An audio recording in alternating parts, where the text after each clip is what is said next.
Bonjour tout le monde. Pour tous ceux qui voient ma vidéo sans passer par mon site internet, laissez-moi me présenter. Donc, mon nom est Gilles Urtubise et mon nom de scientifique, multidisciplinaire, autodidacte et inventeur est Gilles Lauzon Urtubise. Donc, voici cette vidéo. Le titre de cette vidéo est « Que se passe-t-il lorsqu'une sphère céleste noire ?» Donc, pour les autres scientifiques, un trou noir, qui est en réalité une sphère céleste noire, engloutit un petit astéroïde de nature tellurique. Donc, ce qui se passe, c'est que lorsqu'une sphère céleste noire engloutit un petit astéroïde de nature tellurique, elle le transforme rapidement en atome, parce qu'elle comporte la température interne moyenne la plus élevée de tous les objets de l'univers.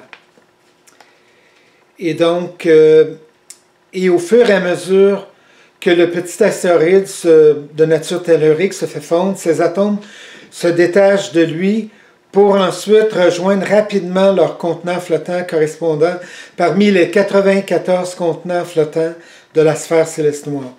Donc, au centre de la sphère céleste noire, c'est le contenant le plus volumineux, qui est celui des atomes d'hydrogène, et donc de l'élément chimique naturel de l'hydrogène, et ensuite les couches successives de contenants flottants, donc les 93 autres contenants flottants, sont des couches sphériques qui recouvrent celui du centre. Donc, le premier qui couvre celui du centre, c'est celui de l'hélium, et ensuite les autres, ceux des autres éléments, jusqu'au 94e, qui est celui du plutonium.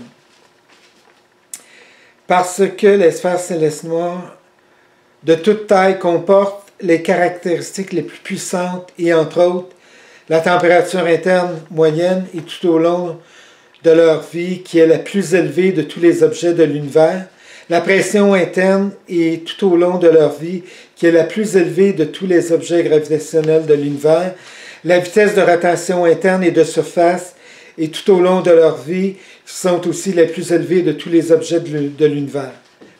Et 4 des forces gravitationnelles internes et tout au long de leur vie, qui sont aussi les plus puissantes de tous les objets de l'univers.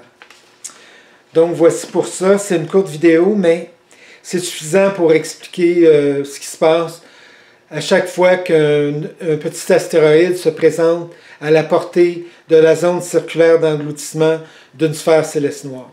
Donc elle l'avale et elle le transforme rapidement en atome, pour qu'ensuite ils prennent toute leur place dans leur contenant flottant.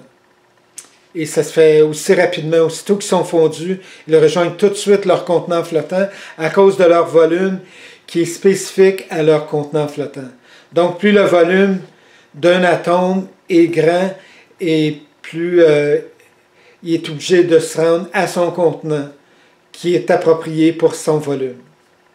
Et donc, c'est pour ça que les 94 éléments chimiques sont séparés dans 94 contenants flottants, pour les 94 espèces d'éléments chimiques naturels. Donc, voici pour ceci, et à la prochaine vidéo.